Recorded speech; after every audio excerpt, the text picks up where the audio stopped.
உலகில் நிலைக்கும் என்ற கனவில் வாழ்ந்து கொண்டிருக்கும் மானிட சொந்தங்களே, டிசம்பர் 26 இன்றோடு 20 ஆண்டுகள்.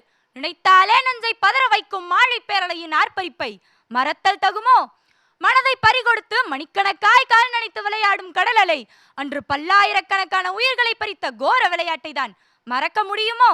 சிப்பிகளுக்கெல்லாம் முத்து வழங்கும் கடல் எண்ணெய் என்று பல்லாயிரக்கணக்கான உயிர் முத்துக்களை அபகரித்து உடல்களை வெற்று சிப்பிகளாக்கி வீசி அடித்தது. திடீரென்று எழுந்த ராட்சச அலை கண்டு துகைத்த மக்களின் அதிர்ச்சி கடல் அலையை விட எத்தனை மடங்கு பெரியதாயிருந்திருக்கும்.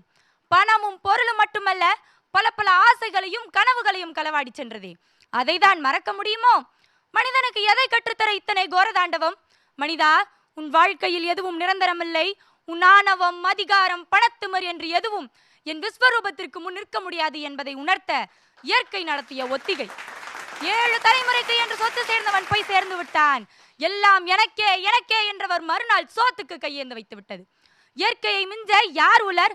ஆணவத்தால் ஆடிய ஆட்டமும் பேசிய வார்த்தையும் தேடிய செல்வமும் எங்கே போனது? பணத்தையும் பதவியையும் கட்டியால் ஆசைப்பட்டவன் உயிர் பிழைத்தால் போதும் என்று சடுதியில் எண்ண வைத்து விட்டது இயற்கை. வாழ்நாள் வகையளவு அறிஞரும் இல்லை என்ற நற்றினை குற்றை நினைவுபடுத்தியுள்ளது.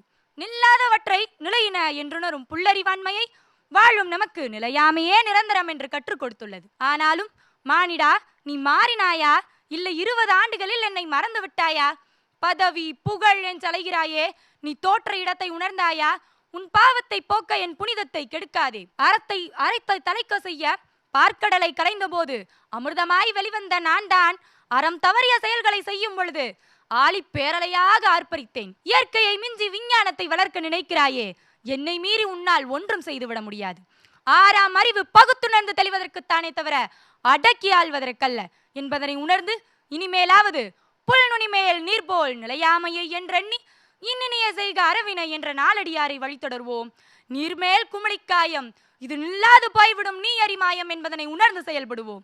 யாக்கை, செல்வம், இளமை, உயிர் என்றும் நிலைதாளுது என்பதனை உணர்ந்து இயற்கையை ஏற்று அறத்தோடு இந்த வாழ்க்கையை வாழ்வோம் என்று கூறி விடைபெறுகிறேன். நன்றி, வணக்கம்.